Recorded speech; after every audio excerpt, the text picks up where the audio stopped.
All right, folks, welcome back to another episode of Literally Me. Good to be back here as we continue our trek along Ryan Gosling's filmography. Uh, I'm Tristan, obviously, per usual, and I'm joined by my pal Dino. How you doing this morning? I'm doing good. I'm very proud of us because we've been on a roll here. Like we've been Very hammering out consistent. episodes consistently every week. So look at us, Yeah, man. I'm proud. we got ourselves a good schedule. It's forcing me to be a little more productive on a Sunday morning. Even though I did last night at like 2 a.m. my time, be like, "Hey, can you push it back an hour just for sake of ease?" But Dino makes it easy on me. But yeah, excited to be back. The last few episodes have been really fun and hitters. Maybe it's just because I can actually remember them since it was just a week ago, whereas Yeah, before I had to stretch my mind back to like 3 months. But I feel like we've put out some good content for the ears recently. for sure. And numbers are showing it. Like we're growing a lot more than we used to. So I think the consistency is It helps. something. Yeah. It helps. Well, today's episode, we are, like I said, continuing with the Ryan Gosling filmography with the film Gangster Squad from 2012 or 2013, starring Ryan Gosling, obviously, Emma Stone, completing the Emma Stone Gosling trilogy for me. I had not seen this one, so this was me finally completing that filmography or that trilogy. The second But one, there's I a bunch think, of people. chronologically. Chronologically, I think it's the second one, Yep. correct? Yeah. Hmm. Um, but we'll get into Gangster Squad because that cast is honestly unbelievably stacked. I was not expecting that many Yeah. people to just show up. I Um, forgot about so many people. yeah. But before we get into that, I'm curious to know what have you been watching the last week or in the last couple weeks? I know last week, um, I kind of took over and talked about Mission Impossible and Dune and all that, or 2 weeks ago now, maybe. But I'm curious to know what you've been watching last week or 2 weeks or so. Yeah, so it's been a while since we talked about what we watched. So I have a lot of things actually. I'm not gonna be able to go through all of them, but I watched a lot of interesting stuff that I want to talk about and a lot of interesting experiences. And I'm gonna start with Poor Things, which I saw in January, end of January, which was I've been meaning to talk to you about this because that was the worst, like one of the worst cinema experiences I've ever had in my life. Not because of the film. The film was fantastic. It was not the film, but because of who I saw it with. Hmm. Because I saw this film with my mom and my sister Yeah. in the cinema, which was super uncomfortable and it wasn't planned because we went to the cinema to watch Anatomy of a Fall, but sort of like because of their car and when they got there, we kind of missed the film. So we were like, "Oh, what else is like? We're already here. We want to watch something. So what else is playing?" And we saw, "Oh, Poor Things." And I hadn't seen a lot of the trailers. I saw one trailer, and that Hmm. had no nudity, nothing in it, because it was probably like a PG trailer. Sure. So I didn't know what like the extent of those scenes in this film. Yeah. And yeah, it was it was something. When the film ended, I just wanted to go home and cry. It was It was a lot, honestly. I don't know if you've Yeah. ever experienced watching a film like that with a family member. Not fun. Yeah, no, I haven't. I kind of wish I did. It might have made the experience a little bit better because I also hated my viewing experience of that movie, but I was not with my family whatsoever. But maybe that would have added a little bit of excitement. After watching it, do you stand by that Emma Stone is deserving of that Oscar? Yes. Um, I think she did a phenomenal job, and her character, she played the hell out of it. And not a mhm, lot of actors can do that because she also like, she played a child in a yeah, adult body, which is hard to do. But she did a phenomenal job, and the film was fantastic. I really loved it, and it added to the experience because now like I'll remember this film forever just yeah, because of for how I sure, saw it. But yeah, for sure. And you got to experience some of the familial bonding that Willem Dafoe and Emma Stone were experiencing in the film. It was very meta experience, like definitely. a 4D movie experience. Yeah, for sure. What But else do you yeah. see? Then I watched a film called Landscape with Invisible Hand, which I just wanted to like quickly mention this film because it's a very interesting concept and pretty much it's this lower budget sci-fi film where aliens come to Earth and it's like a metaphor for like capitalism because the aliens like they put people out of jobs and they're pretty much in control of like all the money and things like that. And there's this young artist who he falls in love with like a girl, and in Mhm. this world you can stream your romance to those aliens because they don't have romance, they just like reproduce. They don't have like anything romantic, they don't really love. So it's interesting for them to see what humans do, like the customs. So you can live stream pretty much like your relationship, and that's what he Uh, and this girl from his class do. And it's a very like interesting film, and like I said, a lot of like a big metaphor on capitalism because he was an artist and makes art and then moves up to like their like little floating uh, city where like all the rich people are. And it's a very interesting film that I highly recommend like people to check out just because of how creative and cool it is.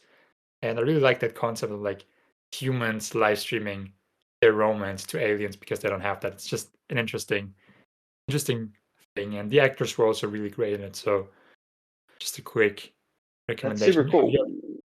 I've never even heard of it. Where did you see this? Do you see it streaming or in theaters? It's on Amazon Prime, at least Oh, over here. cool. But I think, yeah, Okay. I think it's might be worldwide on Amazon. Yeah, it looks like according to Letterboxd, it's on Amazon Prime here Mm. as well. Yeah, just an interesting, like little smaller budget sci-fi film that I really liked. Okay, so what else did I watch? Then I watched a one of the craziest animated films I've ever seen, and it's called Deep Sea, and it's a Chinese animated film. And it honestly it has one of the best posters that I've because I love posters, I love film posters. Mhm.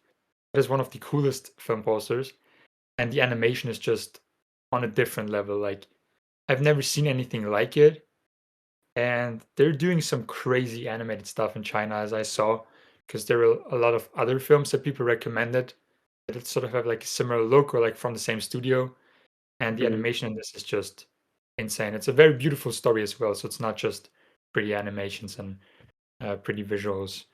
So that's another one I want to check out. And I haven't seen a Chinese animated film before, so usually it's Japanese with like Ghibli and stuff. Right.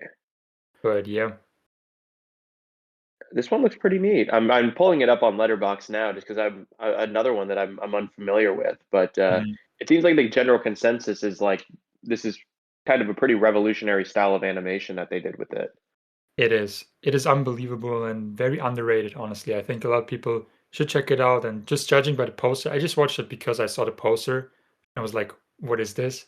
And Yeah. it just looked amazing. So Is it the one of her like sleeping on the sand in the ocean as like a blanket? a blanket, yep, which Yeah, is oh, just that's so cool. creative and cool. Okay, and another film I watched was Blackmail, the Alfred Hitchcock film, and that's Oh an yeah, yeah, very yeah, yeah, yeah. interesting watch because I watched it with a live Hmm. orchestra, and I've never like seen it. Have you ever seen a film like that? Not with a live orchestra, I don't think. I think the closest I've been is like a Rocky Horror Picture Show live, Mm. where they're like acting it out. Yeah, this was a very like interesting experience because this was this thing where I used to work and had free tickets, and this is also one because I love experiencing films in like different ways, and this enhanced the experience very much because it was one of the first talkies, I'm pretty sure. So there is talking, but they took out the dialogue and just had the music play the whole time. And the Oh, music was sort of like, it was very interesting because it's different from how other people experience the film yeah, because the music sort of helped with the dialogue. Like they were playing and you didn't understand what they were saying, but you felt it. And yeah. that was like just a very interesting way to watch a film and very cool way. So if anyone ever has the chance to experience a film like that, I highly recommend it. I know it's very rare. I never even heard like I never seen it in my city before. And so this was the first time and I just had to go. And it was very cool to experience like a Hitchcock film that way. That's fucking sick. Especially if they took out because that was Hitchcock's first ever talkie ever. Yeah. Mhm. I'm trying to find because I'm reading currently the Hitchcock Truffaut like interview book again, and I Mhm. remember he made mention of that movie in this chapter I just read. Mhm. So I'll just try to like flip through it to find it, but I can't find it exactly. I'll see if Mhm. I can find it at a later time Okay. and remember Maybe what you he have said. some more insight on it. Yeah, Mhm. And then I watched Priscilla, which was also that's amazing, right. was fantastic. I think we talked about it before. And then there's one more film I have to mention. And I watched this Indian film that our boy Sid recommended to me and like made sure that I get to watch it. It's called Brahma Yugam. I hope I pronounced that correctly. And it's this horror film that came out this year in 2024. And it is honestly one of the coolest like horror films that I've seen. It's very much inspired by like Robert Eggers, like that sort of style of horror films. Hmm. It's just insane, dude. It is one of the most insane horror films I've seen, and you have to check this out. I'll make sure that Sid like sees where you can watch this in the US because he had like insight where you can watch it on in the world, and it is crazy. It's so gorgeous, like the cinematography. It's beautiful, the black and white. It has so many references to other horror films like Nosferatu, and like there's this shot that looks straight off out of Stalker, like that famous screen cap where he's like standing on like the sand thing. Yeah, And it is, dude, I fell in love with this. It's honestly one of the best horror films, and I haven't seen a lot of Indian films before. And to see what like they're cooking in the last couple of like years, their like filmmaking is on another level, and they're making some really interesting stuff in the last couple of years. Some what I heard from like Sid and other people, and a lot of people texted me when I posted about it, and this is one I highly encourage people to check out because it's amazing, and more people. This film deserves like a bigger audience and more people talking about it just because of how good it is. yeah. It looks really neat. Is it actually? I have a question about. Is it actually like a scary horror movie, or is it kind of like The Lighthouse? It's like The Lighthouse. So I can see a lot of people saying it's like genuinely scary. I didn't think it's like on that part where I get scared because I don't really get scared with horror films, and it doesn't really like jump scares. It's just more of like that The Lighthouse horror style. I get okay. I guess that's what I mean. Like, because to me, I honestly do not think The Lighthouse is like a horror movie, like by any Mhm, stretch of the imagination. I think it's mhm, an awesome movie, but I never understood why people are like, "Oh, it's a horror." I'm like, "There's nothing really horror about it. It's just very moody." But mhm, is it kind of like that vibe, or is there actual like horror, like folklore in it, or it's just like dark and moody? mhm. It's definitely more horror than The Lighthouse for sure. Like Okay, it is this folklore tale about this like I'm not gonna give away too much, but like about this goblin who does some like magic stuff, which is okay, really cool and it's amazing. And the actors, I want to shout out the Mammootty, he's called. He plays like the main, not the main guy, but like the main counter part to like the hmm, hero or whatever. And he's hmm, just he's 70 something years old. I think he's almost 80 years old.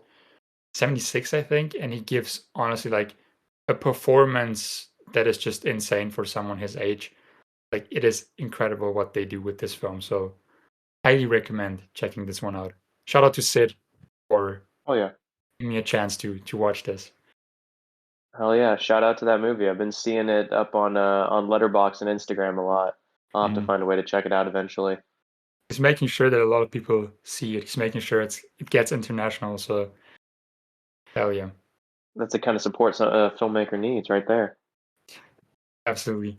But yeah, those were like the highlights of my last couple 3 months, I Hell guess. yeah. Did you watch anything interesting you want to mention, or I mean, just in the past week, because I know I kind of was talking last week about it when we split it out. I mean, I checked out the new Roadhouse movie that came out with Jake Gyllenhaal.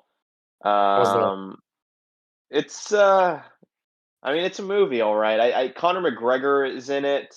Hmm. I will say it's one of the strangest cast films like ever made. The casting for nobody makes any sense whatsoever. Um, it's yeah, I guess it's fun. Like I'm not trying to sit here and shit on it. There's some fun stuff in it. But Conor McGregor, I will say, might legitimately be the worst actor on the face of the planet. Like the actual worst actor, like Tommy Wiseau type bad. Like I mean, genuinely Yeah. that level. Like awful, Um, have you awful. seen the original Roadhouse? Yes, I watched it Okay. like last month or 2 months ago for the first time actually.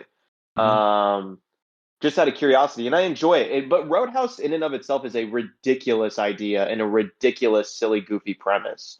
Hmm. But it works in the original one because of the way that they play it. It works way better. This doesn't even feel like a real movie. It feels like a commercial for like an hour and a half. It's very Damn. weird. And I was shocked Mhm. to find that Doug Liman. I mean, I don't know if I'm really shocked by this, but he directed it. The director of quite a few movies that I've checked out recently, like Edge of Tomorrow and American Made, both starring Tom Cruise.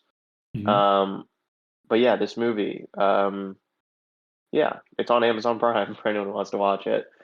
That's all you have to say. It's on Amazon Prime. It's on Watch it. Amazon Prime. I'm Yeah, ex but I'm this, curious to check. I have never seen the original one, and I've heard a couple of things about this one. I honestly just want to watch it because I love Jake Gyllenhaal. yeah, you should check it But out. It's fun. yeah, I don't really know what it's about, but I'm curious.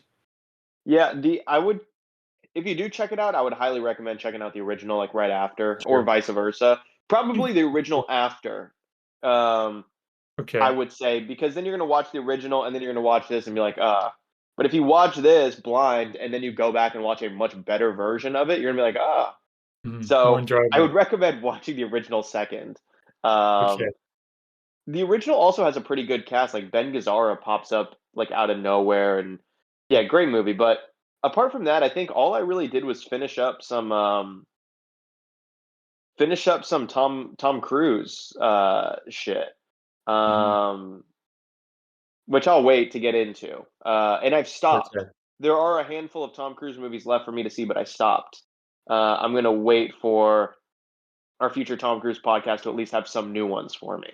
So I Okay. did leave off like five or six, but that's about it over the last week. Um, I did rewatch Godzilla vs Kong last night, very late, Mhm. which is a very strange movie. It's like a fever dream if you're not paying attention to it fully. I've never seen a Godzilla or like Godzilla vs Kong film. There's another one coming, isn't there? That's why I watched it. The Okay. sequel's dropping next week or on Friday or something like that. Actually, by the Okay. time this podcast comes out, maybe it's already out. I don't know. I don't know when we're dropping this, but it comes out like the 29th, I think, in the States. I'm not really into like I want to check out Godzilla and King Kong films because they look very fun and interesting. I'm not very into like the scene, so I'm honestly confused by how many films are Yeah. coming out in the last couple because there was Godzilla minus one, which looks super dope. And then Yes. there's Godzilla versus Kong, but there was also Godzilla Gods of Monsters or something. So the order of it, because I was looking this up yesterday, and after I finished Godzilla vs Kong, I put on one of the others I hadn't seen. Mhm. But the Godzilla minus one has like no connection to this world whatsoever. It's just a Oh, I thought they coincidence were that one was made. all connected in a way. That one is completely different, completely like Japanese made, their own thing entirely. Mhm. Um, so there was a Godzilla movie in like 2014 with Bryan Cranston that came out. I've seen That that. is that's the first one of like this world or universe or whatever, I think. Oh, And then okay. after that, a few years was Godzilla on I'm sorry, Kong, Skull Island or some shit. Mhm. Samuel L. Jackson was in that one. I do remember Yeah. that. That was the Mhm. first King Kong one. That came out second in like 2017 or something. And Okay. then it was the Godzilla, the King of the Monsters, or whatever, which is the sequel to the 2014 Godzilla, came out maybe 2018 or something. I don't know. And then there's Godzilla vs Kong that came after that. So those are the Okay. four movies. And then this Mhm. new one is a fifth The movie. second. Okay. Is a Gotcha. sequel to Godzilla vs Kong, but the fifth movie. Mhm. So is Godzilla like, does someone own Godzilla, or is it like public domain, and why is everyone making a different one? I have no fucking idea. I mean, it's like Batman, I guess. Like why Ben Affleck did, and then immediately they're going to what's his head, Robert Pattinson. I think it's Mhm. just like that. Like it's just the Oh, licenses getting moved back and forth, and there's like, fuck it, we're just gonna make a bunch of stuff with it and make money. interesting. There's Okay. no all greater uh, reason behind these movies being made apart from money. So that's the answer.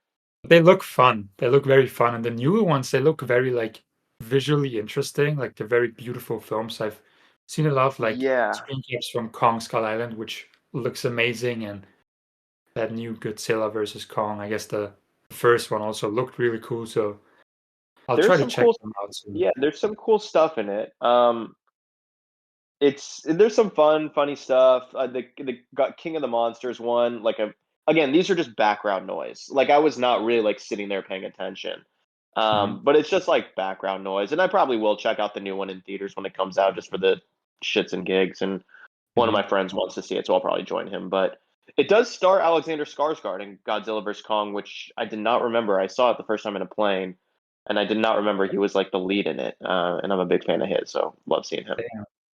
I'll get into them, I'll check them out. I'm more excited for, like, the Planet of the Apes, which I know Me too. we're both, like, more into, so I Yeah. think that's more of, like, my thing, so Yeah, this was a good little time waster in the meantime. mhm. Um, that's about it. But yeah, you ready to get into this week's movie, 2013's Gangster Squad? Absolutely. I'm excited. Eh, Awesome. Well, we are talking Gangster Squad from 2013, obviously, as I just said, directed by Ruben Fleischer.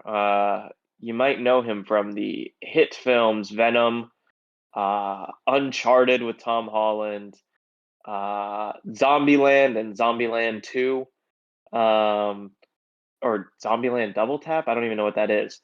Anyway, That's the second uh, one. yeah, this movie kind of stands out in the filmography a little bit, just in terms of style, maybe, and tone. Um, Mhm.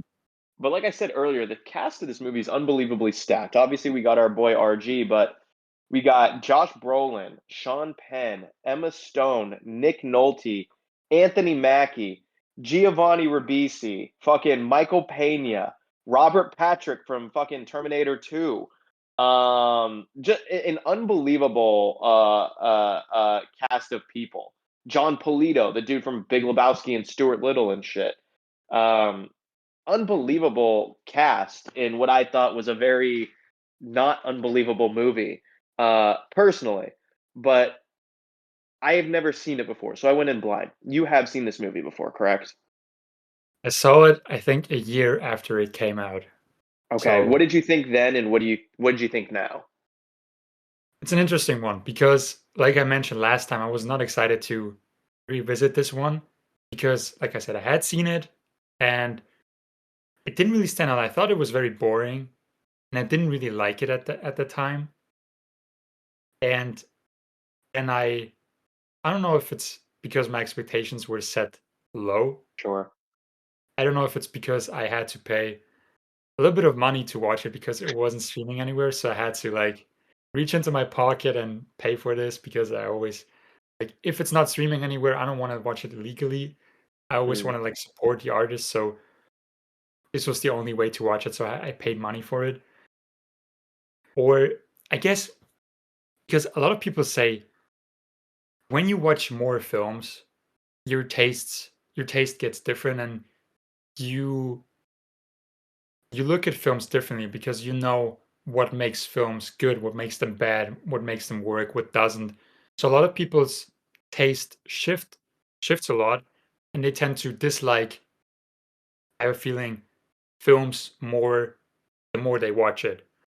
Hmm. But for me, I sort of like mm, I I experienced that the more films I watched, for some reason I like films more just because of how much like work and prep because filmmaking is incredibly hard and there's so much going into it. There's so many people involved. So I tend to like find more things that I like and pull out of and things that I like look at and I'm like, oh, this is really cool made. This is very interesting.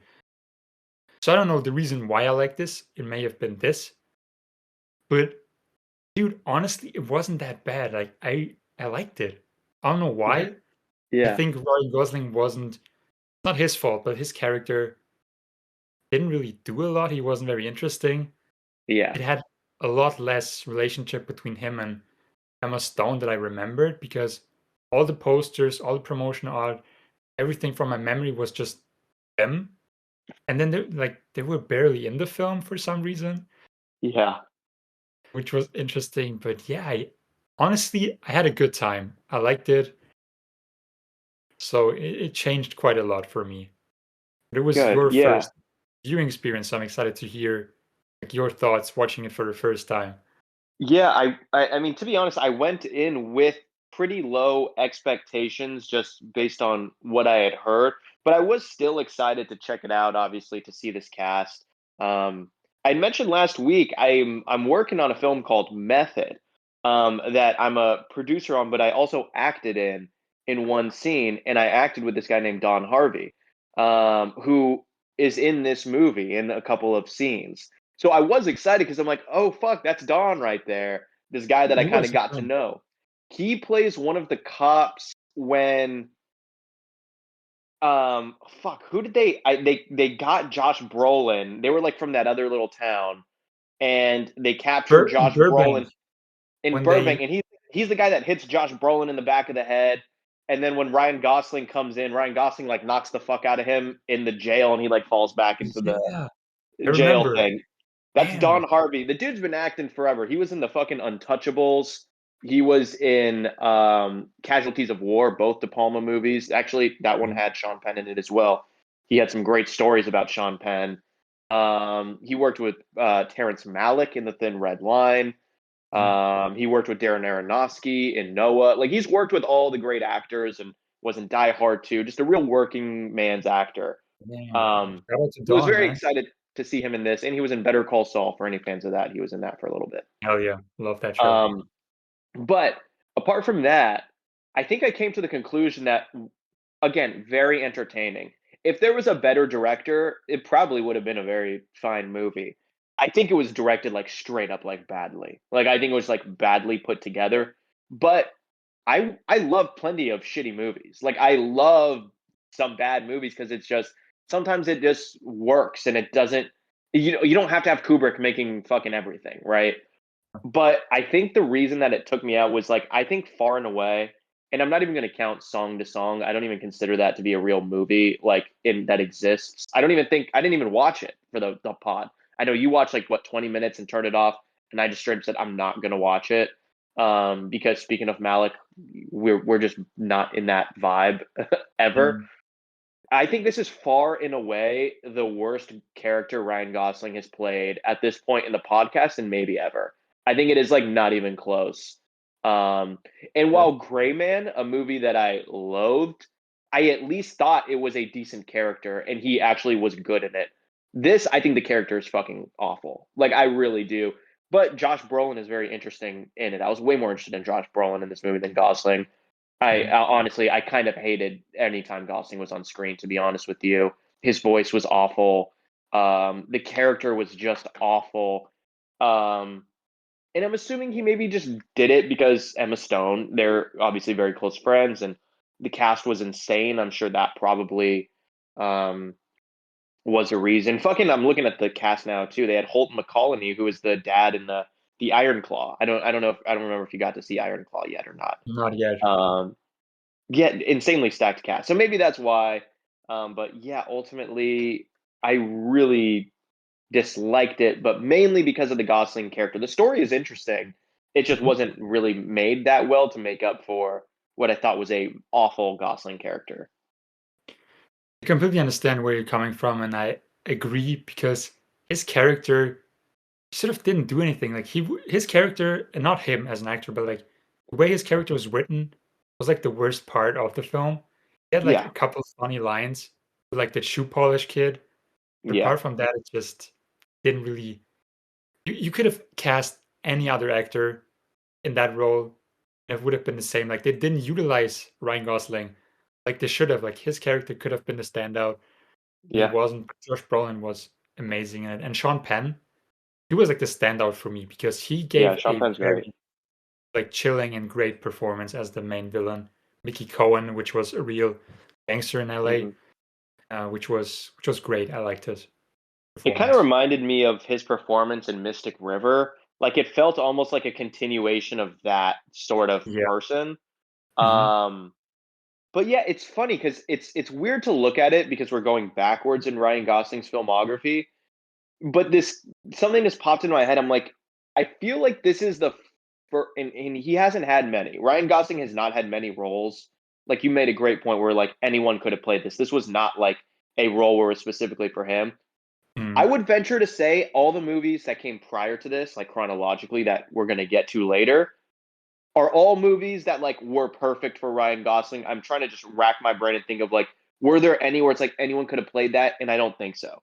But from this point to current day, I think there are maybe two or three movies, including this one, where it's like anyone could have played that. Like Ryan Gosling now has entered a place where he's he's being thrown in for the star power apart from just this guy is the best person for this role. And again, I'm mainly thinking of the fucking gray man.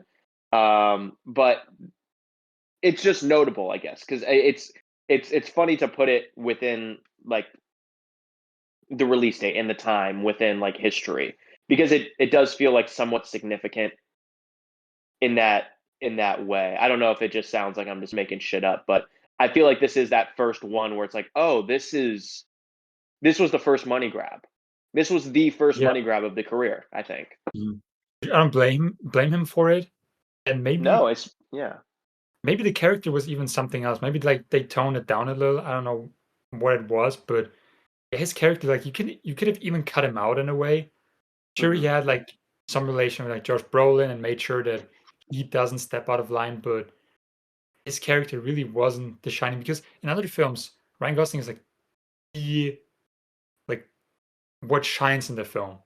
Yeah. And here it's all the other people and he gets outshined, which doesn't really happen with him. So I understand where you're coming from. Like this is like the first misstep in a way, because with this other film and especially like going forward now with the next one we have, like it's noticeable that this Yeah. wasn't as like Which mhm, which I guess like I pulled up the filmography because I made a list. It is private currently on I am so itchy and I keep realize I keep like doing this to myself like when I look into the camera.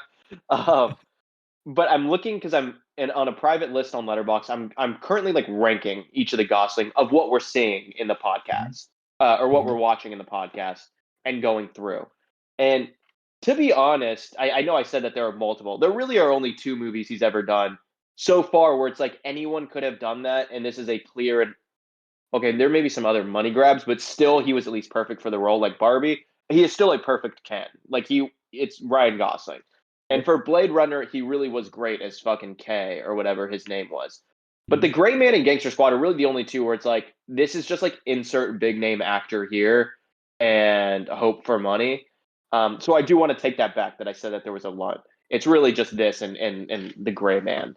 And we'll see with the Fall Guy, but I actually feel much better about the Fall Guy now than I did like a few months back, to be honest with you. yeah, because of all the reviews coming out.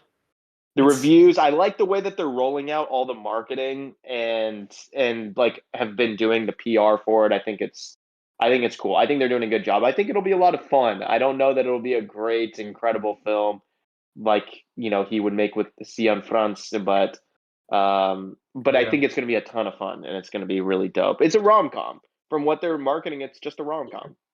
But people are saying like it's a lot better than expected, so my expectations are going like even higher a little bit. Who's I'm very directing that curious. shit? The new one, David Leitch. Oh, okay. Mhm. He's done Bullet Train, right? Bullet Train, Deadpool 2. He did Atomic Blonde, I'm pretty sure. Yeah, that's right. Okay, he has a very distinct style. So Yeah. that might be the needle point for me on if I'm gonna really love it or not. Because I remember Bullet Train I liked a lot, but then there were certain moments where I'm like, this guy is just doing way too much right now. He was a Um, stunt guy, I'm pretty sure, before he got into directing. Like he was a big Makes Hollywood sense. stunt. I think Okay. so. Maybe I'm confusing him with Chad Stahelski, but I think they both were stunt guys. But that's the dude from okay, no, yeah, this guy was a stunt performer and stunt coordinator. Um Wait, hold the fuck up. Hold the fuck up. It's Oh, happening. he directed wait, what? He directed John Wick, this guy? Chad Stahelski? No, this David Leitch guy. It says made his directorial debut on the 2014 action film John Wick. Yet his filmography does not say his name. Did they co-direct John Wick? Him and that Chad No, fella? just Chad. Maybe he was the stunt guy for it. I'm Oh, not it says actually right here he did co-direct it with him, though Stahelski was the only one credited. Then he got Damn, his first credit technically with Atomic Blonde in 2017. I did not know that. Interesting. Very That's dope to interesting. see like the two big stunt originated directors in Hollywood right now, starting from like the Kind same of doing the point pretty damn much. thing. Yeah, Yeah. They're both great. I like them. They both have very distinct style, and I think they're doing something to action films that was needed. They're giving it hmm so much more swag, so much more style. yeah, yeah. They're amazing, and I'm very excited because Ryan Gosling is going back because he played a stunt guy already. So That's with right. Drive. Yeah, yeah. So That's right. I think it fits. I think this isn't sure it's a lot of money, it's a star power, but I think it's a much more than some other ones. I think he's going Yeah, back, I have a feeling. I do too. But I feel like this is a polar opposite type of stunt guy than Drive, where there is Totally. like a a deepness, or maybe not even deep, because I'm not even going to venture to say it's that deep, but a real mood. Whereas this is just like boom, somersault away from an explosion and say a funny line while looking directly into the camera and winking at Emily Blunt or whatever. Um, so I'm personally not going to say I think he's back. I still think he's far off the beaten path, and this is my guy. That's why I'm so critical. Yeah. But we'll see. I'm still excited. I will still go see it. I'll still pay my hard-earned money to go give it to this man who's already very rich. But um, yeah. Anyway, nonetheless, back to Gangster Squad though. Mhm. Um, I'm curious to know, did you have like a favorite scene or a favorite moment or anything like that? Like I said, I loved Sean Penn. In this role, I thought he was very menacing, and I love even though it was not directed like edited well. The last fight between Josh Brolin and Sean Penn Hmm. after the car crash, and they're like he's taking off his jacket because he was a boxer and then boxing. It was a nightmare to watch because of how it Yeah. was edited, but Yeah. I sort of still like liked that moment in a way. Yeah. And there is a car chase in the middle of the film, which I actually thought was very well directed and edited. And I really liked it because it sort of include the camera. Some of the camera work in this film is what really stand out to me because some of it is like really bad, like I said, with like the Hmm. last action sequence, last fight sequence. But that car chase, you can tell that so much prep and thought went into it. There's this one shot where the camera perspective changes from like the side to like outside of the car, like a wide, Hmm. to zooming in and then outwards Yeah. in like a smooth take, which I think it was computer graphics in there, so it's not Yeah. like a real one take, but it looked like a one taker, and it was incredible. I really liked that, and that's one of the things I was like, I like this, and the actors as well. I had honestly I forgot that Anthony Mackie and who has Michael Pena. I forgot that they were in it Hmm. for some reason. So it was a pleasant surprise seeing them, and I thought their characters were fun. Yeah. And sure, it was predictable that Michael Pena's character, like his mentor, said, like shoot where it's going to be not where it Yeah. is, and then it coming back, and then him dying. Sure, it's predictable, but still a lot of fun. And Josh Yeah. Brolin's character was really great. I liked his relationship with his wife, and yeah, I got enough good things out of it that I can give it a heart on my letterbox, and that I can say I liked it, even though it maybe wasn't like the best noir, like the Sure. best film. Still enough Sure. for me. Did I you have feel a like, favorite scene or favorite moment or to be honest, I don't know that I can, because even when you were talking about the car chase, I legitimately was like sitting here. I was like, "What car chase again?" I don't remember jack shit about this movie, and I just watched it like 4 days ago. Um, so honestly, no. But I will say, Josh Brolin, he's never been in a bad movie, has he? Like, I don't know that he's. Well, he was in all the Avengers and shit, right? Oldboy, the remake? Although I've never Oh, seen it, I never saw it either. I have no I've heard idea. it's very, very bad. That's right. He was in that. I forgot they even remade that shit. But I heard it's one of the worst remakes ever made, so but didn't I can't Spike say Lee direct anything. that? I'm not sure. Yeah, Spike Lee. Interesting. Yeah, Mhm. Samuel L. Jackson was in it too, Michael Imperioli. And again, apart from that, and maybe some of the Avengers or whatever, not that they're bad movies, but I feel like Josh Brolin himself is always just solid. Like, Mhm. maybe not all Sure. the movies are always great, hence Gangster Squad, in my opinion, but he's always very solid. I think every time Josh Brolin is on the screen, that was the 100% most invested I was in the entire film, even more so than Sean Penn, who I love and I thought was great. But he does come across a little cartoony, Sean Penn. Just like in Mystic River, he even comes across a little cartoony in that as well. But this even more so. Like, this Mhm. movie feels like a cartoon, but like with real people acting it out, almost like a Dick Tracy thing, you know. Yeah. Mhm. Um, I can see that. but Josh Brolin, every time he's on screen, I that was when I was really like, okay, like what's actually happening here? I was super invested. I think he's fucking awesome, and I think he's a very cool dude as well. Yeah. Um, Very, like, just specific presence every time he's on screen or, like, anywhere really. Like, you can feel him demands being in the demands room. your presence. Yeah, Yep. he is one of those people. I feel like, you know how you always hear, you're like, oh yeah, when they enter a room, everyone just like feels and like looks in their direction. I feel like in real life, Josh Brolin is probably one of those people where you're like, you just get a vibe. You're like, even if you didn't know Josh Brolin, you're like, that guy is probably an important person who has some Mhm. kind of like influence over others, because he Yeah. has a certain like quality to him. His Um, voice his voice is and that, just damn. yeah. Um, yeah, Josh Brolin's fucking awesome, and honestly, it inspired me to maybe go watch No Country for Old Men for the fourth time this year. So Um, good. And yeah, who knew that he was, like, a great poet as well? Have you seen that with Dune? Like, yes, he made yeah, he wrote wrote the book with pictures from Greg Fraser for Dune while they were uh-huh. filming it. Who knew he had it in him?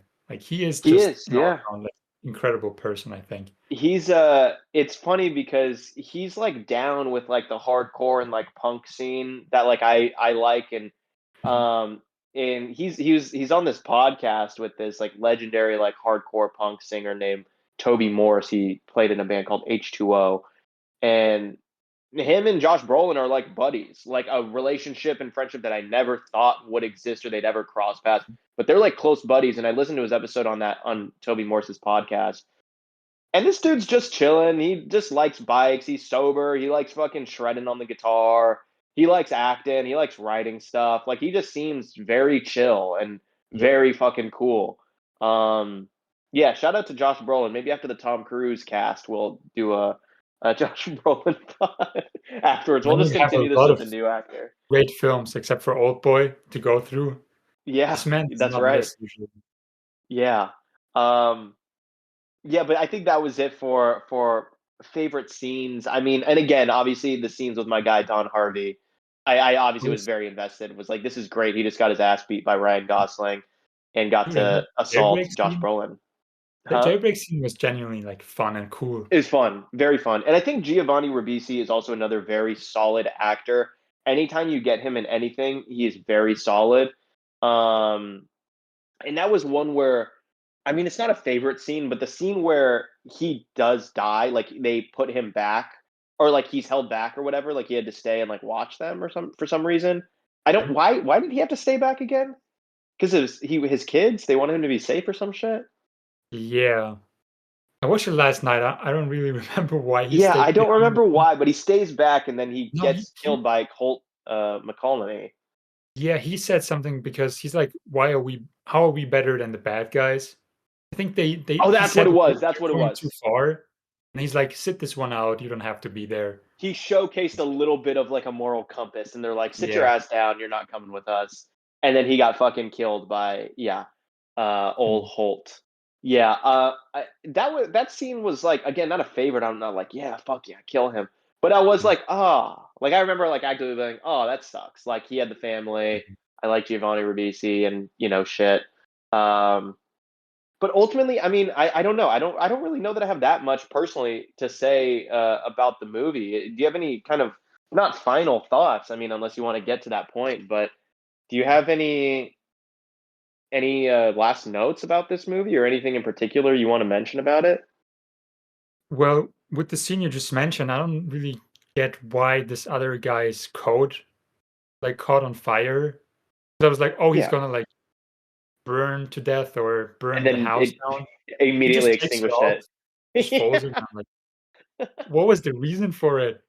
I think maybe to like because you have expectations something bigger happens and it doesn't happen. yeah, But yeah, I think that's pretty much all. Like I said, I enjoyed it a lot more than I expected.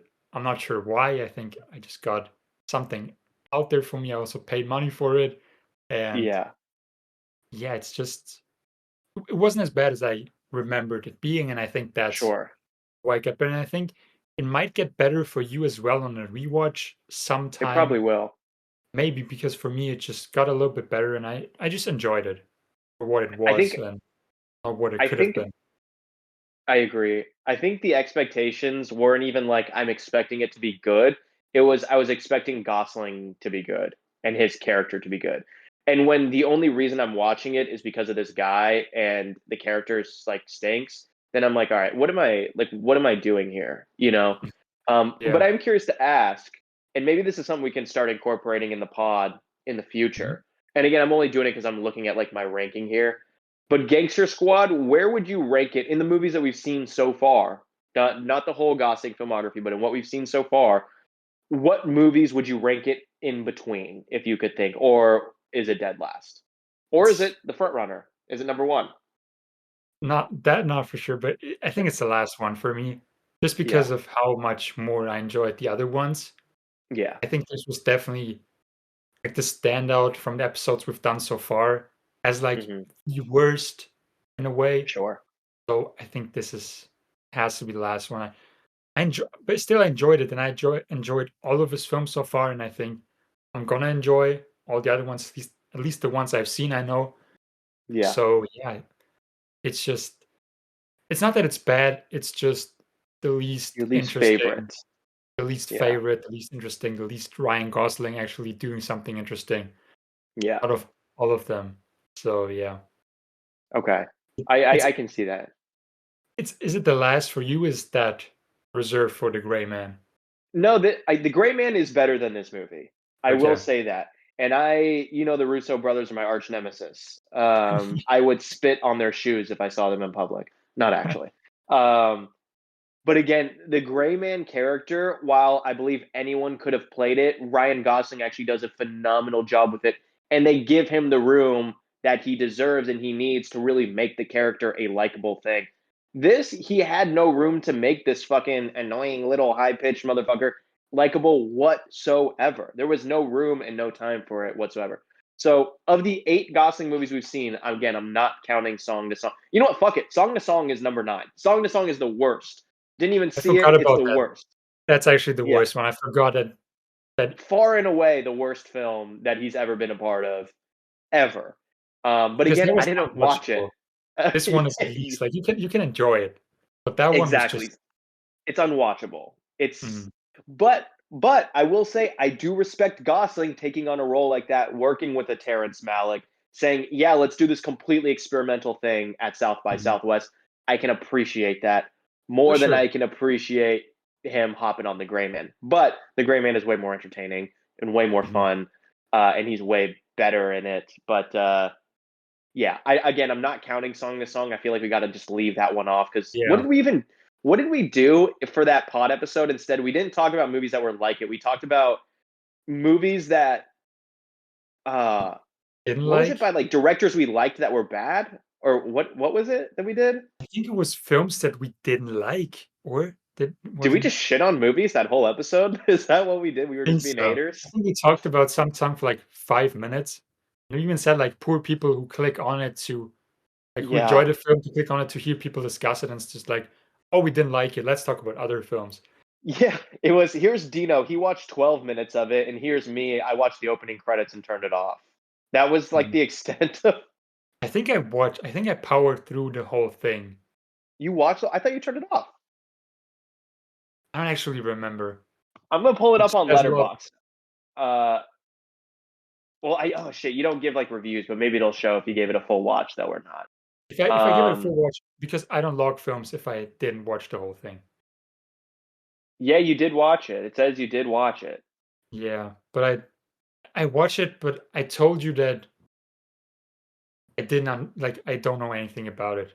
I think maybe what you said was you had it on, but you kind of checked out after like the first 20 minutes. Like you kept it on because you're like, I fucking rented it or I did whatever, I had to find it or Yeah, whatever it was. But I think you're like, yeah, I kind of stopped paying attention after like 15, for 20 sure. minutes. I I'm pulled not it up even because it's paying on, it was attention. on Prime or Tubi or one of those. And I remember being like, I'm going to do it, put on the opening credits. I'm like, I'm not going to do this. I Yeah. can't stand Terrence Malick post 1998. Mm. Um, I'm sure we talked about Terrence Malick in that episode too, but and shit on him probably for a full hour and a half. Are you familiar with a lot of Terrence Malick's films? I don't remember. My memory sucks, as the listeners and you know for sure. Do you like Same though. Terrence Malick at all? I haven't seen his older films, so I can't really judge on So you that. haven't you haven't seen his only good movies, is what you're No, saying?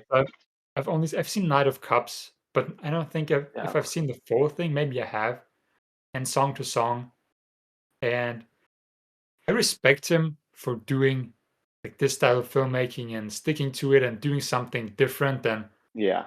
other directors are doing. It's just not for me. Like I'm not gonna shit on him. Good for him that he's doing this. I'm a There are a shit lot of on him. people I'll shit on him. you're gonna do the job for me. But there's so many people, and I know a lot of people who love him and his films. So I'm glad they exist. I'm glad he's making them. They're just not for me. I think they feel like high budget commercials. Like it's pretty visuals, but it's just there's no real plot. And I'm not one that is saying like every film has to have like a big complicated plot.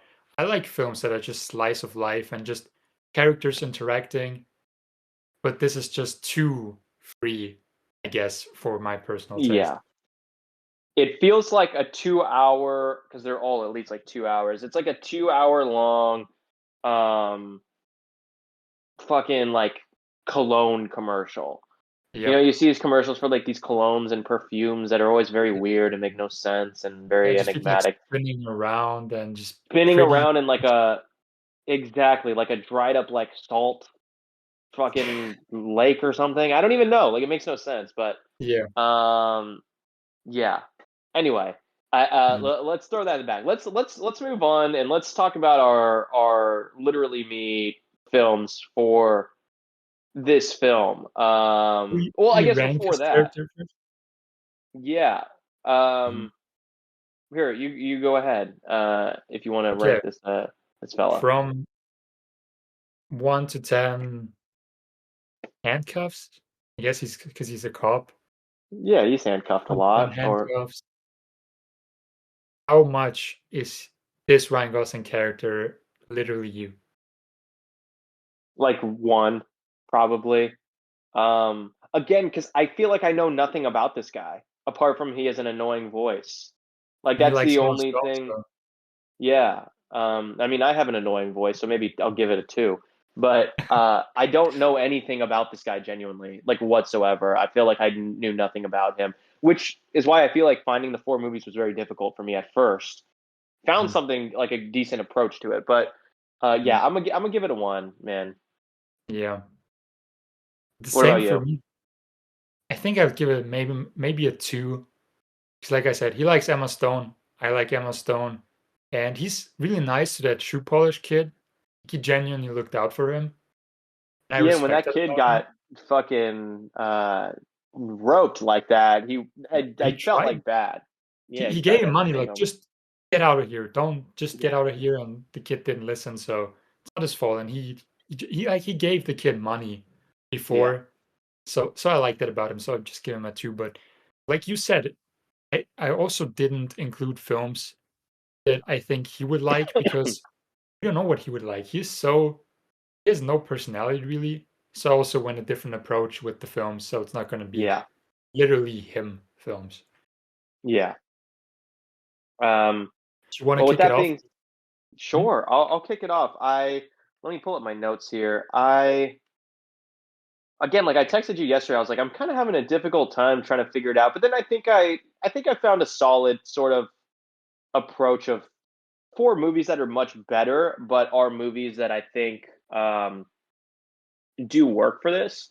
And the first one I'm going to do, which I very briefly actually mentioned um, last week on our Only God Forgives episode.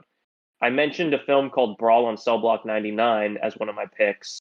Although I Hmm? think I ended up going Bring Me the Head of Alfredo Garcia. One of those Yeah. two, again, bad You memory here. mentioned it, but you went with Alfredo Garcia. Um, and I mentioned S. Craig Zoller. And I decided to pick for this one his latest film, his 2018 film, Across Concrete, which I don't know if I've mentioned on this pod before, I think so. but this is like one of my favorite like modern um, crime noirish, like violent, like thriller drama movie. Like I could see a lot of people comparing this like some Tarantino shit, maybe being like, "Oh, him and Tarantino kind of do," but like this actually has like sort of a meditative quality to it, whereas Tarantino doesn't. But Dragged Across Concrete's a great movie from 2018, with Mel Gibson and Vince Vaughn as the two like lead roles, and they're two police officers who they get in trouble because someone like filmed them like beating up like a perpetrator or some shit, so they get suspended and they are like super strapped for cash and like have no money and they're not allowed to work for like a few months time while they're suspended. So they decide to kind of get into like the criminal sort of like underworld like themselves. And I'm not going to get into too much of the details, but they start to take matters into their own hands. They're not doing justice. They're trying to make money until they can return back to their jobs, Hmm. essentially. So it puts them in a really interesting place, and it is an ensemble film. Like there's a very big cast in this, just like what did we watch? Gangster Squad, but Well, you forgot. it's yeah, but it's a really really really awesome movie. Very violent, but there's a great deal of like genuine drama and like actual like this is actually like making me feel some type of way right now, as opposed to wow, look at that action, wow, look at the violence. um but yeah, that's from S. Craig Zoller, the director of Brawl in Cell Block 99 and Bone Tomahawk, which I think is maybe his most well-known movie. um but a great movie, Dragged Across So, Concrete. And I feel like he would have liked it because again, the angle I'm sort of taking are police officers or people of the law that are working like undercover or are working completely rogue and independent. mhm, And this is that, but this one's interesting because they're not working for the law even when they're undercover. They are like literally like drug dealing to like try to make money and like mhm. trying to like the whole like crux of it is them trying to steal and like stick up a drug dealer, like a gun deal or something, and try to take the money. Um, but it's great, and Mel Gibson and Vince Vaughn together are a very unlikely but awesome duo. Yeah, yeah, that's a very cool pick. I haven't seen it, but I'll definitely check this one out. It sounds like a very cool angle on this It's whole thing. awesome, and S. Yeah. Craig Zoller is a great director, and I think a lot of people have issue because his movies are very like just blunt and like pretty brash. Like there are some moments that I'm like, oh, holy fuck, I have to look away. But Hmm. he also makes very long movies. I actually really like that this movie's like over 2.5. It's like 2 hours and 40 minutes almost. Damn. Which typically a movie like this is like 90 minutes, maybe 100. Like it's just a but He goes for 2 hours, almost closer to 3 hours than to 2 hours. I Um, respect that. and it really works for this. Mhm. But yeah, that's my first pick, Dragged Across Cool. Concrete from 2018. Great pick. So for my first one, I chose one that is also in this very like because all my films they're except for one, they're very like this neo noir, often involving like gangsters set in LA. And for the first one, I chose LA Confidential, Hmm. which have you ever seen? Mm. You have, It's okay. been a So this long is time, but I have seen it. Yeah. Mhm. Did you do you like this film? From what I remember, I do remember Mhm. enjoying it. Like this was like before like I really started my film journey in any way. Like I remember seeing it, but from what I remember, yeah, I like it a lot. Yeah, it's a great film and it's very much this, as in my opinion, one of the best like modern neo noir films, especially involving LA and like all the mobs. And it's set in LA in I think the 1950s, and it Hmm. also has like a great ensemble cast, which at the time wasn't like as big. I saw a video where it talked about how like the producer, like the studio, they didn't like the choices for the actors because at the time they were relatively unknown. Russell Crowe and Guy Pearce, which were both Australians, so I Hmm. heard that Yeah, that's the right. studio Yeah. was like casting two Australians to play these Americans, LA guys. But it's also starring Kevin Spacey, who got really popular, Kim Basinger, Danny DeVito, James Cromwell. So a lot of great films, and it also Mickey Cohen is also like someone plays Mickey Cohen in this film, so there's Hmm. that connection. And honestly, I don't remember much about the plot because it's a very complicated, dense plot, and I saw it a long while ago. So not sure what the plot is, but I remember that I liked it a lot, and it's just a Hmm. very, very cool LA crime noir vibe that I really enjoyed. So I think that's just perfect companion piece to Gangster Squad That's a perfect pairing right there. Probably make a great double feature. for sure. Yeah. What's your Hell yeah. second one? My second one is a movie from 1992 called Deep Cover by who directed? It's with Lawrence Fishburne and Jeff Goldblum, but who directed this shit? Bill Duke. Directed by Bill Duke, who people might know better as an actor. He was in Predator and Commando. Mhm, He was in fucking American Gigolo, Paul Schrader movie. But Deep mhm, Cover is this awesome movie where Lawrence Fishburne is a police officer in Cincinnati, I think. mhm, Um, and he he is recruited by the DEA to go undercover. Or no, this takes place in LA as well, but there is like something involving Ohio or Cincinnati. Maybe like that's where he's from, or that was like the intro scene or something. But he's essentially working undercover, and is trying to work his way up to like bust like this like coke like dealer. Um, and it's a really cool like almost like Paul Schrader like sort of movie. Like it feels very much like Schrader could have directed this in like the 80s or 90s. It's a little bit more exploitative with like some of the action or things like that than Schrader, but there is still some of that like thoughtfulness I think that you would find in like a Schrader genre film. But it goes to some pretty dark places, and it really kind of shows that undercover sort of. I'm trying to think of the best way to put it, but kind of that mentality shift that you have when you are forced to like be somebody else, and you kind mhm. of lose track of who you are and who you're pretending to be. And Deep Cover is really good, and a great performance from Lawrence Fishburne and from Jeff Goldblum. They're another really fantastic duo. But yeah, that's Deep Cover from 1992 by Bill Duke. You had me at Goldblum and Fishburne, and then you said very much like Paul Schrader. So I'll definitely check this one out. Like this sounds very cool. It's very fun. Yeah, I'm definitely myself. I'm in need of a rewatch. It's been a couple of years, but great movie. When did this come out? 92. 92. Okay, I'll check it out. Hell yeah. Okay, so for my second film, I chose an older one, and it's He Walked by Night.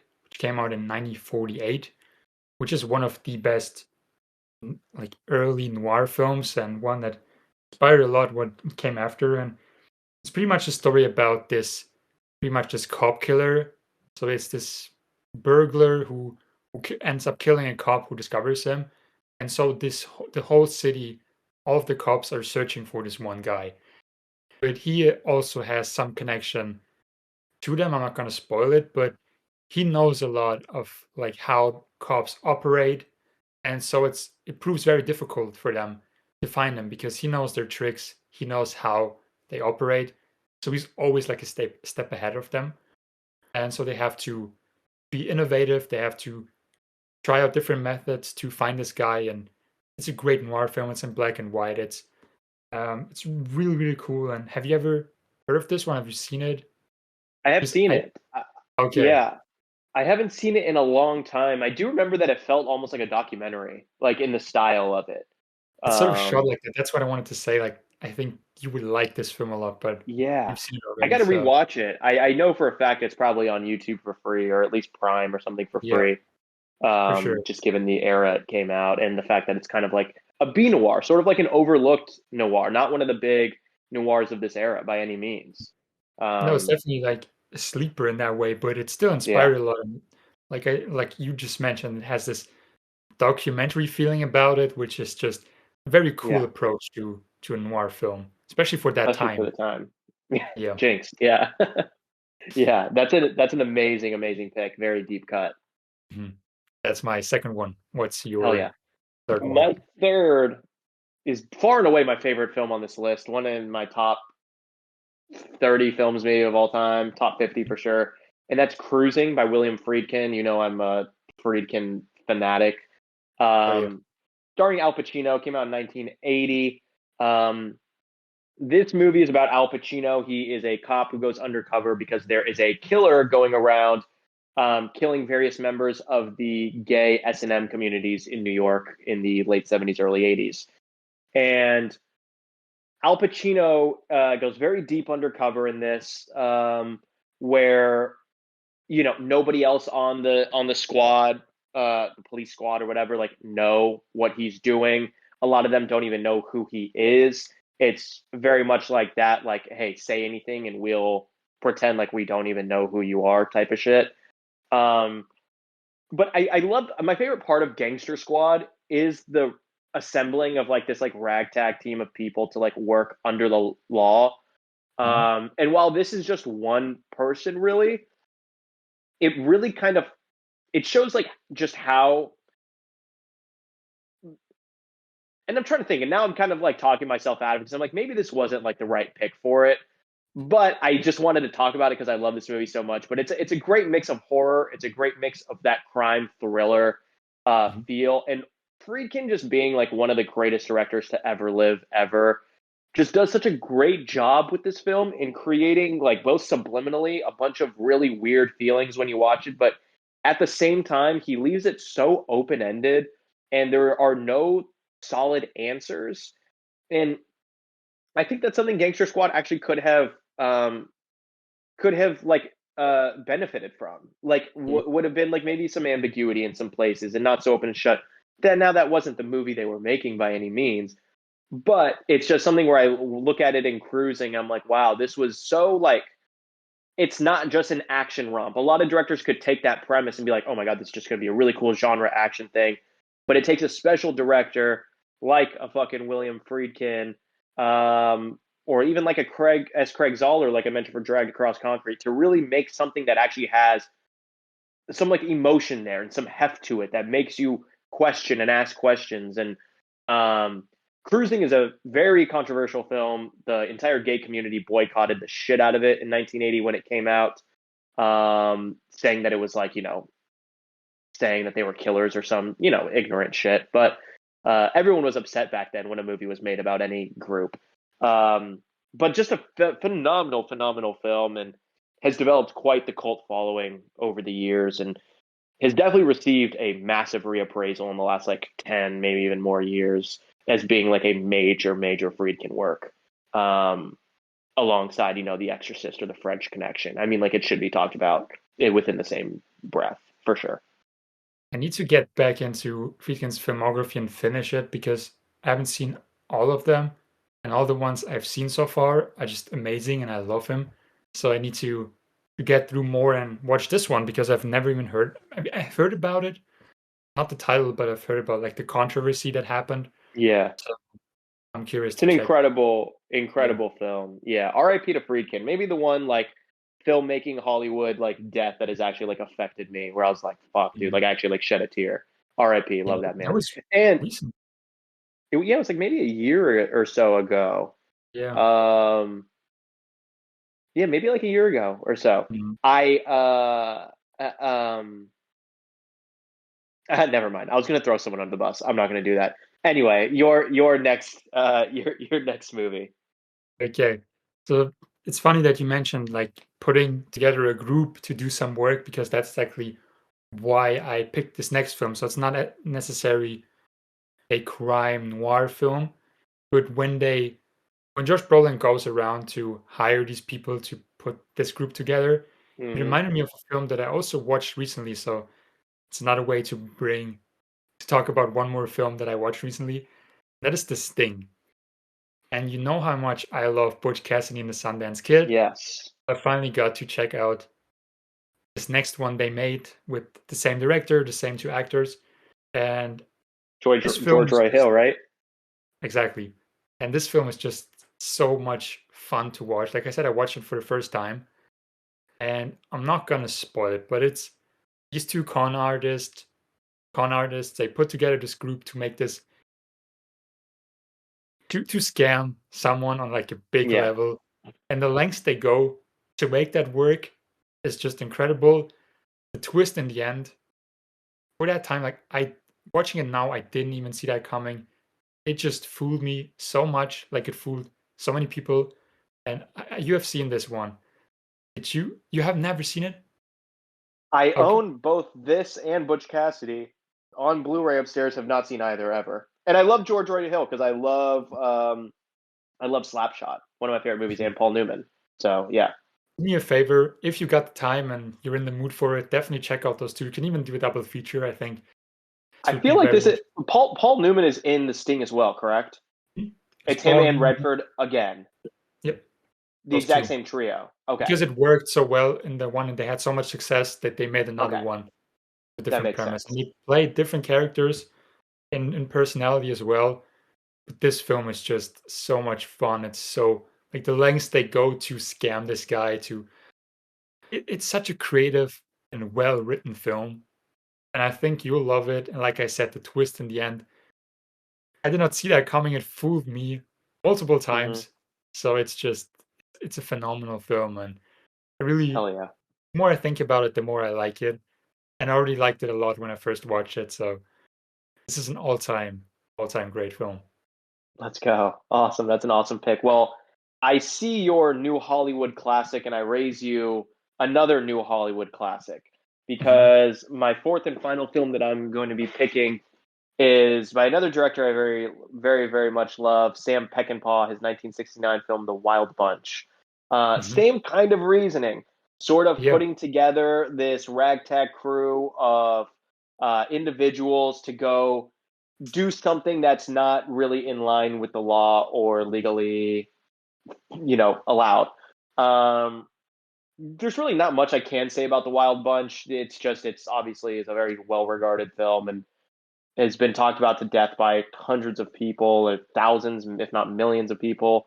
Um, just an incredible, incredible film, and one that was very much like I was between this and like High Noon, where I was like, oh, like this, like assembling of this team. Even though High Noon is more focused on the assembly, the Wild Bunch is kind of already somewhat assembled, but you Hmm. still see them kind of putting things together and working together as a team to get these things done. And I feel like the Wild Bunch had to have been like an obvious influence on Gangster Squad, at least a little bit. Hmm. I think any movie like that, it's going to be impossible for the Wild Bunch to not influence it at all. But Yeah. again, I don't need to go in and say anything or uh, try to sound smart over it because everyone who's ever said anything good about the movie, it's already been said. So, The Wild Bunch, a great movie, one of my favorite directors, one of my favorite movies. Yeah, Yeah, that's my pick. What's Perfect choice. your fourth and final literally me pick for the So for my last one, I'm probably gonna go with Gotti, and I'm just kidding. Not gonna talk day? about Gotti, but I'm gonna talk about this film called Little Caesar, not the pizza place, but the film from Ah, 1931, yeah, which I actually pizza, watched. pizza. Pizza. I watched it 2 hours before I, recording this, I just saw it on because Letterboxd when I woke up this morning. mm, I had because when researching for films to include in this list, I came across like this one, and honestly, the title just sounded funny because pizza. And I had Yeah, nothing to do today, and I know like the impact this film had, so I was just like, I think it's an hour and 20 minutes. I was just like, I'm just gonna throw it on easy. until Tristan here wakes up. So I watched it, and it's a film that I think Sean Penn's character would really like and could relate to Hmm. because it's a story about this guy called Enrico, like Rico, and Little Caesar was his nickname, and the rise of power he has because he starts off like as this small goon and he works his way up to be like the main crime boss in the city and also his downfall in the end.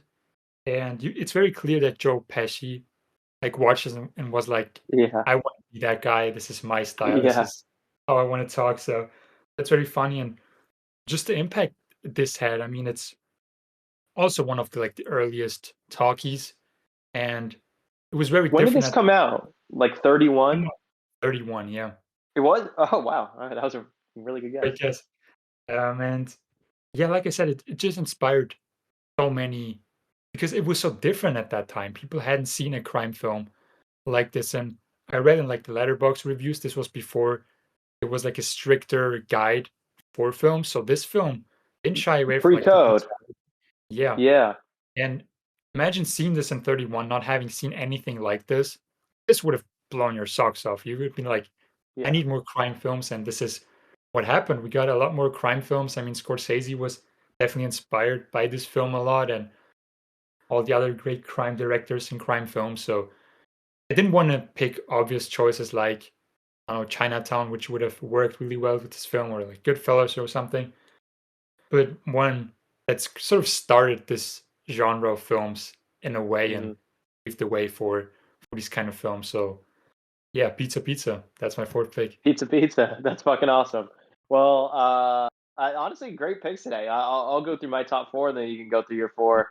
My four picks from today were Cruising, Deep Cover, The Wild Bunch, and Dragged Across Concrete. And mine were LA Confidential, He Walked by Night, The Sting, and Little Caesar. Hell yeah. Well, another good episode. Not a great movie, but a good episode, as always. Next week, though, is the big one. This is the biggie, Yep. guys. This is the reason for my Instagram name, for the nickname of Young Gosling ever being dawned on me all these years ago. All from this movie, the one that started it all. I think this is the first literally me movie. You could say Drive, but I Mhm. think this solidified the literally me. Next week we are finally going to talk about The Place Beyond the Pines, a movie we both love like Masterpiece. insanely, and I have not seen it in like 3 or 4 years. I Same. I always reserve it. I'm like I'm not. I have not seen it since I've had Letterbox. Let me put it that way. I have not logged it. I don't think on Letterbox. I have not watched it since I've had a Letterbox like 3 years ago or 4 years ago, whenever. Mhm. Um, Yeah. I'm fucking excited. I'm excited. I cannot wait to rewatch this film again. Um, yeah, I think next week is going to be a pretty legendary episode. It's gonna be legendary episode, and it's one film that we both just love so much. I think it's like for both you and me, one of our favorite films of all time. Pretty high up there. I think La La Land as well. Yeah. But this one is just like it's a masterpiece and it's one of Ryan Gosling's best films. I love Derek Friends. I'm excited for this one. This is gonna be a generational episode. 100%. And I know the folks at home are just listening, but I got the Place Beyond the Pines tatted on my skin. The Hell little yeah. logo from the poster. So Mhm. yeah, very much, very much excited for this film. Cannot wait to talk about it with you. Um, but until then, Before we end it, I actually yeah, want to say something because there's Say it. something that I want to talk about. I should have mentioned it in the beginning, but I sort of forgot. But I'm putting together a team. You're going to be part of Of it to break superheroes? Damien Chazelle out of director prison because Yeah, this what's going guy, on with him? What's going on with dude, that? he's in director jail, and we need to get him out of there. Like how this the guy who directed Whiplash, La La Land, Babylon, First Man, struggling to make a film because no one wants to give him money after Babylon, which was a fantastic film, but it wasn't received well.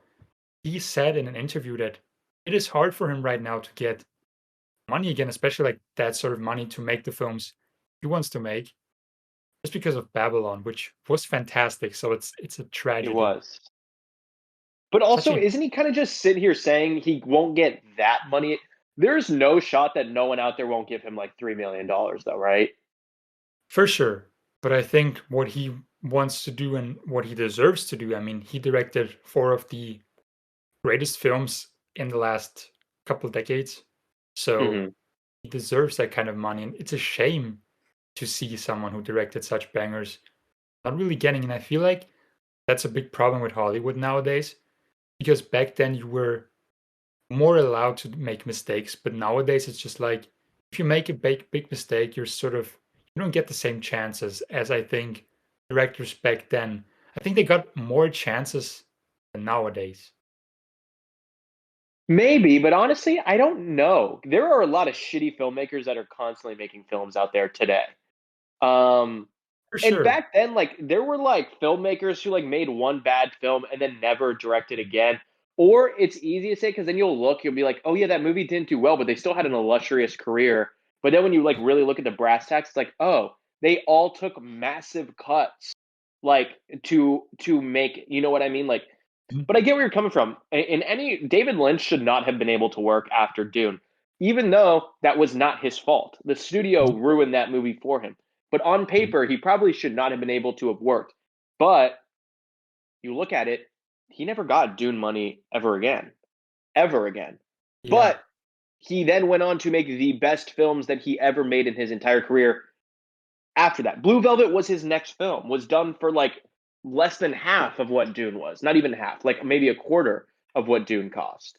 Um, and then he was able to like build up that career. So to me, I'm like, I get it, and he does deserve it, I guess. But also, I think a part of being a director is a part of the ebb and flow of like time and what's going on in pop culture, what's going on in society, and how well your film does play a part because people are giving you money and like Mhm. rightfully so they deserve to get their money back for believing in you. If you For sure. fail to do that, you got to take a cut. But take a cut, make something fucking incredible and show, "Hey, I can make a big one again." So like I know Mhm. you have your big project that you want to do, but instead of sitting here fucking whining all goddamn day, and like no one will give me money for this. Make something small, show them you can still make something dope really quick, especially with him. He can make these big films. He can make a $5 million movie like that. Make something that's Mhm. really fucking dope and then move on and make the big stuff again. But like you have to be held accountable if your movie also failed financially. You have to. Yeah. It is your film. It wouldn't True. have existed and these people wouldn't have lost money if you did not come to them with this idea. Now, they didn't have to invest in it. You didn't hold a gun to their head and there are these risks. But you have to be held accountable. You can't just think, well, I made a movie that completely bombed. And okay, also look at this. Here's an example too. Mhm. Ari Aster, Beau is Afraid was a fucking flop. He's already in production of his next film. Yeah. And that's because he's not asking for 100 fucking million dollars to make his movie. He knows that he can make films in a modest sense, but people still believe in him. And if anything, Damien Chazelle has way more clout than Ari Aster does. Oscar nominations, Oscar wins, That's true. has been around longer, higher box office numbers than I don't know. Hereditary and Midsommar did very well, so I don't know, but you get what I'm saying. Like, Mhm. it should be easier for Chazelle to make his next movie. I think Yeah. he's making it more difficult for himself. Is Could my be. whole point. Yeah. Um, Because so like you not said, not to yeah. Mhm. He has it in him. Like he can make a banger film, and I'm sure his next film will be a banger. He doesn't need all that money. It's just very sad to see someone who has made such incredible films struggle with that. But you have totally a point because he he made those films. He got the money for it. It didn't perform well. But it's such a shame because Babylon was so great. I know you love it as well. Yeah. It's sad to see, Th- honestly. So That's the biggest issue. The biggest issue isn't this. The biggest issue is that people didn't appreciate a great film when it was yeah, released to them. he didn't That's what make a the bad issue film. was. He didn't make Mhm. a he's not made a bad film. All his films Nope. are good. And Mhm. Babylon I thought was a great film. I actually thought it was one of my favorites of 2022. I thought it was Yeah. a fantastic, fantastic film. I get why people didn't like it. It's not it's not a mystery to me why the mass population did not love this movie.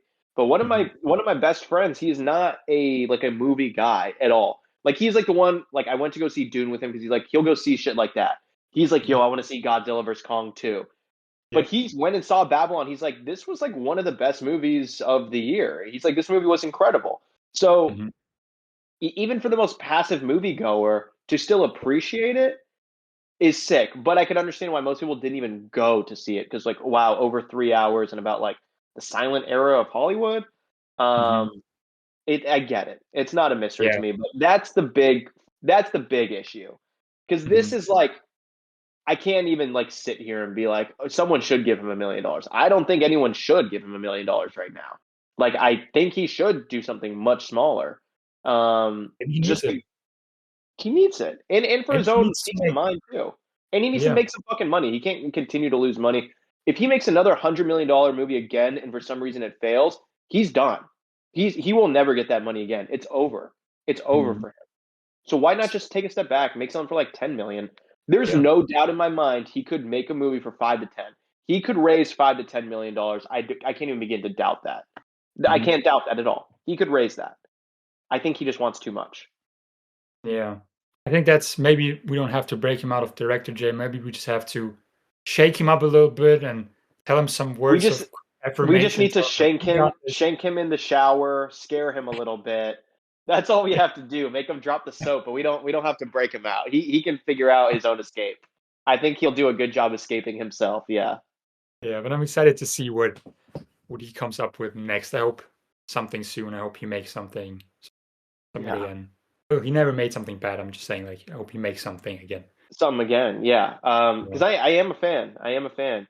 Same. But honestly, yeah, like using that Ari Aster analogy. I mean, the guy made a huge flop, and he is currently on production on his Yeah, next film again. Eddington, I think it's called. Say it again. Eddington? Isn't it called Eddington? Something like Isn't that. it? It's a western kind of thing with It has a great Joaquin cast. Phoenix. Who else is in it? Joaquin Phoenix, I know, is in it again.